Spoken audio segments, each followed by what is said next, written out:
Hello and welcome back to another episode of An Injustice for All MMA.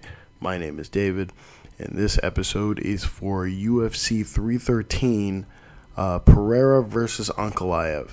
If you're listening to this in current time, this is about 3 weeks late.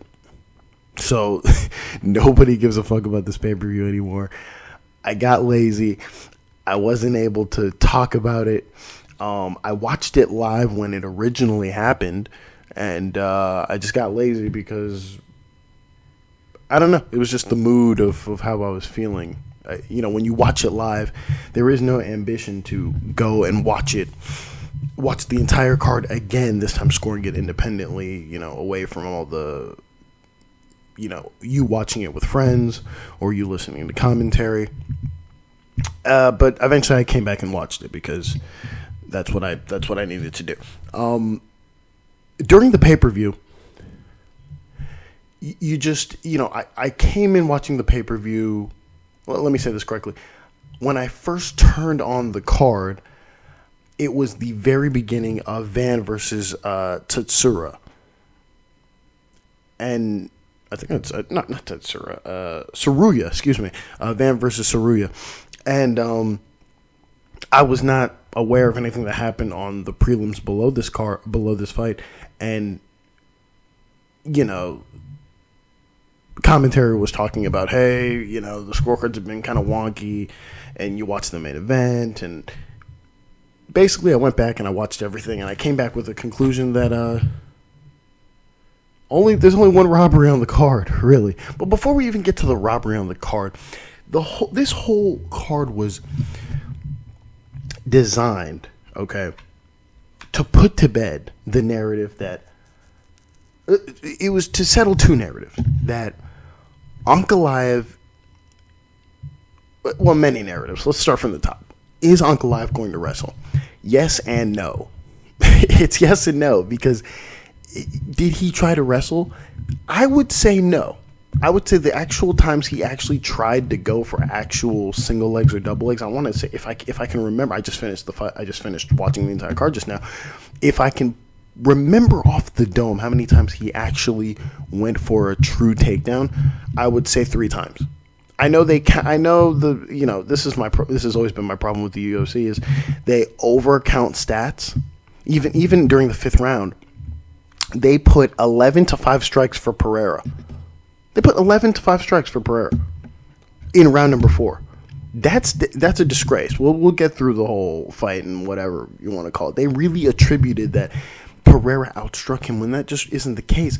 For some reason, the UFC has a thing where they're allergic to counting clinch strikes, as though clinch strikes aren't as important as regular in range on the feet strikes, when they very much are, especially in this fight, where in many portions of this fight, in all the portions of clinch control that Ankalaev had, those are legitimate strikes, and they should be counted as such. So should the strikes that Pereira was landing while he was being held against the fence. All those things matter, but for some reason we're only counting strikes at range, and even if you are counting strikes at range, 11 to 5 isn't the true accurate number in round 4. But that's beyond the point. Many narratives. Is Ankalaev going to wrestle? He tried to wrestle maybe truly 3 times. How many times did he push Ankalaev to the cage? Again, how many times are they counting? What is their barometer for an attempted takedown? Is it every time he grabs him? Is that an attempted takedown? Because if that's the case, that's not an attempted takedown. That's nonsense. That's really stupid. He went for many, according to the stats, he went for many takedowns. To me, he went for like 3-4 takedowns. He grabbed him, Ankalaev did. He grabbed Pereira maybe 20-something times. Okay, and in those instances, he outstruck him in the clinch pretty well. There was one instance where they were kind of going back and forth, so I don't really count that moment. But that narrative of, is he going to wrestle, for those people who were putting out, okay, he's not really going to wrestle, they were kind of correct. He wasn't, because on the rewatch of this fight, because I watched this fight in person, in the rewatch, it looks a lot different from watching it live. When you're watching it live, it looks as though Ankalaev, now this is still true, Ankalaev, it was definitely faster than Pereira. Now, watching it live, it looked as though he was outstriking Pereira.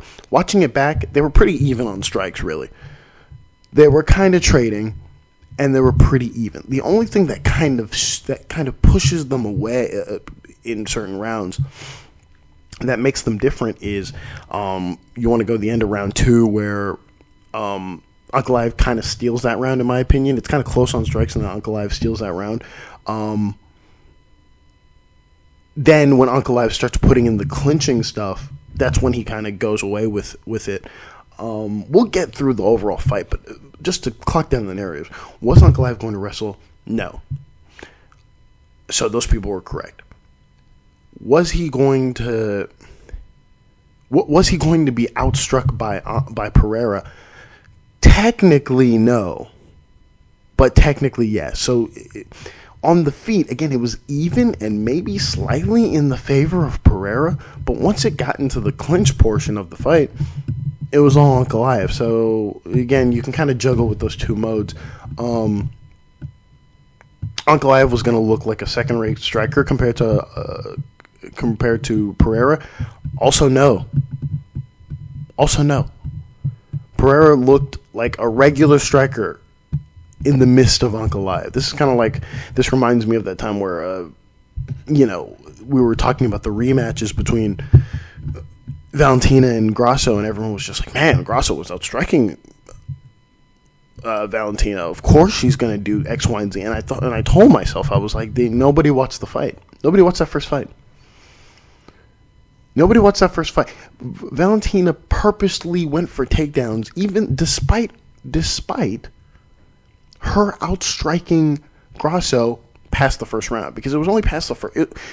The only time, I mean this really, there may be another round somewhere, but the only round that Valentina got outstruck by Grasso was round 1 of their first fight. Other than that, she outstruck her in every single round since then, minus the ground strikes. I know they're going to couple that into the score, into the strike numbers if I searched it up now, but minus the ground strikes, she outstruck her in every single round on the feet. I'll be specific, on the feet. So it's all the narratives were just busted in terms of how's Pereira going to look. Nobody really analyzed that. How's Ankalaev going to look? We were wrong on the wrestling. People who said he was going to strike with him were correct, but nobody came down to the conclusion that he was going to be not only faster than him, but just out grapple him, in a sense, and just for lack of a better phrase, out MMA him, right? With all the clinch control and doing all the dirty stuff that sometimes you need to do to win. Let's go to the first thing that's really most important on the mind. And that is when I was watching the post-fight show, they were talking about a robbery that happened, Santos versus Marshall. This indeed was a robbery. It was a robbery that should have never happened, and it happened because we do this every week, and we still can't get this right for some weird reason. Santos versus Marshall. I had this 29-28 to Marshall. Close mark on the second round. In the first round, Marshall dropped and outstruck Santos to close the round, but pretty much. Santos is outstriking Marshall in this first round. He's outstriking him pretty well. He's looking nice. He's looking really technical. It's not as though he's outstriking him by a lot, but he's outstriking him pretty routinely. And out of nowhere, boom, Marshall drops Santos. He begins to outstrike Santos to close the round, and that round belongs to Marshall. Clear. No argument. You go to the second round. Marshall has a takedown, but Santos is outstriking Marshall. The funny thing about this third round is Santos he's getting pushed back, right?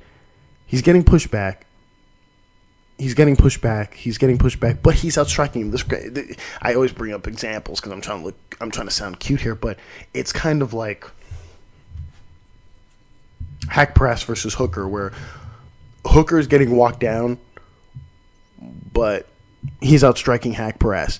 It's similar here in the sense that Santos is outstriking Marshall. He is. He's outstriking Marshall, but he looks hesitant.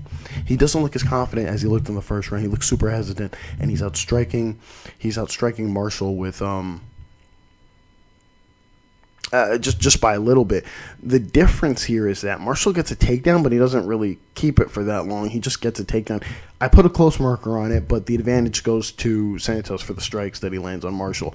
The optics don't look good for Santos, but if you're scoring this correctly, it's Santos' round. You go to the third round where Marshall outstrikes Santos on the feet, and he has a takedown.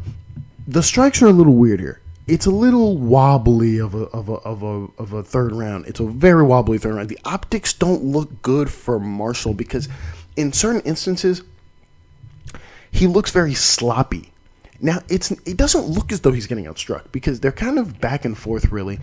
Marshall is outstriking Santos, but Marshall looks very sloppy when he's going for strikes. He gets a takedown, which matters, but he outstrikes Santos by about 4 strikes.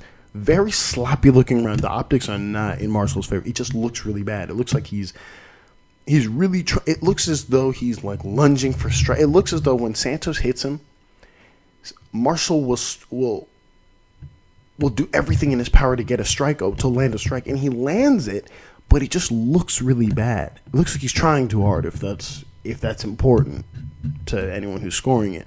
It's a really sloppy looking round for Marshall, but again, he outstrikes Santos by about 4 strikes on my marker, and he has a takedown.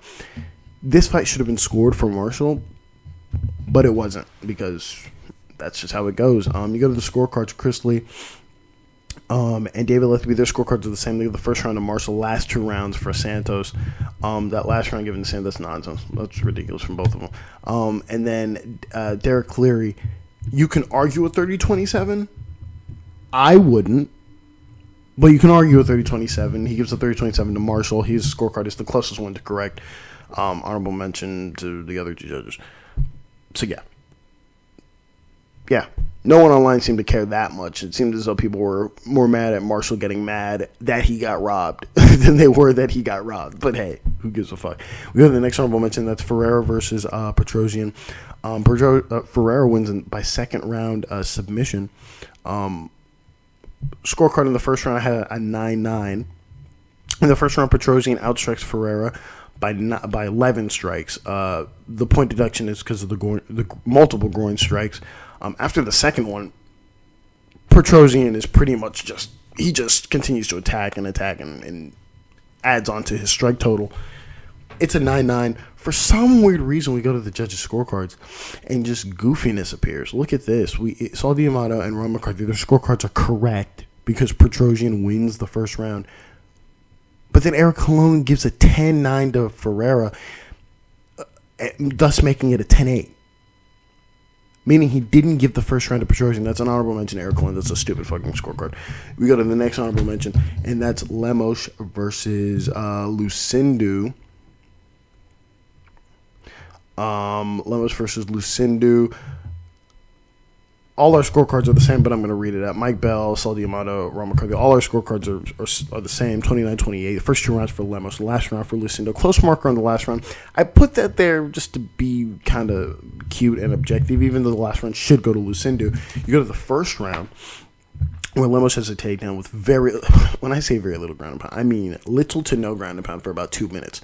They're pretty even on the feet, and then Lemos gets a takedown with little ground and pound for 2+ minutes. You go to the second round, Lemos just the same. This time she has little ground and pound, not a little bit more ground and pound than she has in the first round for about 2+ minutes again. And then the third round, this is where I put the close marker, even though it should have gone. I shouldn't, This is where I put the close marker. Lemos gets a takedown at the very end for about a minute plus with very little ground and pound. Very little ground and pound. Lucindu, on the other hand, she gets a takedown with also little to no ground and pound for 2 minutes. She has more ground control than Lemos does, but there's a chance that if Lemos lands like a little bit more strikes, then maybe we could give it to Lemos. I don't even remember why I put the close marker there. The point is that give it a minute more, And not just because of ground control. Lemos would have landed a lot better ground and pound than Lucinda was. Lucinda was landing ground and pound because she was trying to find a submission, not because she was trying to end the fight, really. But there you have it. And then you go to the last fight. I explained it at the top, the whole thing. Pereira versus Ankalaev. Here's my scorecard, 48-47 for Ankalaev. Close marker in the third round. You can really argue the third round for either person if you want to be cute about it. But if you did that, Ankalaev still wins 49-48. 49-46 or 48-47. I give the first round to Pereira and the third round to Pereira. The rest of the rounds go to Ankalaev. You go to the first round. Pereira outstrikes Ankalaev by about 9 strikes, mostly with leg kicks. If not all, they might all be leg kicks, actually. Second round, Ankalaev outstrikes Pereira. It's close by about 3 strikes. It's close up until that last combination. It really is pretty even up until that last combination by Ankalaev. That kind of stuns and dazes Pereira. You go to the third round where this is the round where... Is this the round? I believe this is the round where Ankalaev starts to do his clinch work. I believe. Pereira barely outstrikes Ankalaev. I don't think this is the round. I can't remember, but he barely outstrikes Ankalaev on the feet by about 2 strikes. It's very close. Very, very close, but I gave this round to Pereira. You go to the... Ankalaev is pushing the pace, really, but the strikes are very close. You go to the fourth round. Ankalaev outstrikes Pereira mostly in the clinch. This is all mostly in the clinch by about 17 to 18 true strikes. This is the goofy round where they put up the stats and they show 11-5 for the fourth round, and the 11 belongs to Pereira. That's nonsense. You go to the fifth round where Ankalaev then outstrikes Pereira by about 6 strikes. Again, Ankalaev is getting outstruck by Pereira in this fifth round on the feet. It's up until they get into that clinch position where Ankalaev really just takes it away and wins this fight for me. Wins this round for me. That's where I get 48-47. You go to the judges' scorecards, and let's look at him. Saul D'Amato, he has 49-46 for Ankalaev. First round for Pereira. All the rest of the rounds for Ankalaev. Derek Cleary and Mike Bell. Their scorecards are different. Their scorecards are the same, but they're different from mine. He gives the last. They give the first round and the last round for Pereira. I disagree, but I'm assuming their reasoning is those clinch strikes didn't matter. And honorable mention to both of them, Mike Bell and Derek Cleary. That's fucking stupid because what's the reasoning for giving the other 2 rounds for Ankalaev? Why not give the third round to Pereira? That's my problem with this type of scoring, is it's so weird and inconsistent, is that they value the very few strikes that landed on Ankalaev on the feet in the 5th round as opposed to anything that Ankalaev did in the clinch. It's not as though Ankalaev was getting outstruck by a stupid heavy margin on the feet in the 5th round that the clinch strikes don't matter. That's not the case. He was getting outstruck by a little bit, and then he evens them up when he gets in the clinch. Simple as that. But that's it. That's all. That's pretty much it. That's all I got. That's enough of this fight. I can get over this now. Thank you all for listening, and God bless.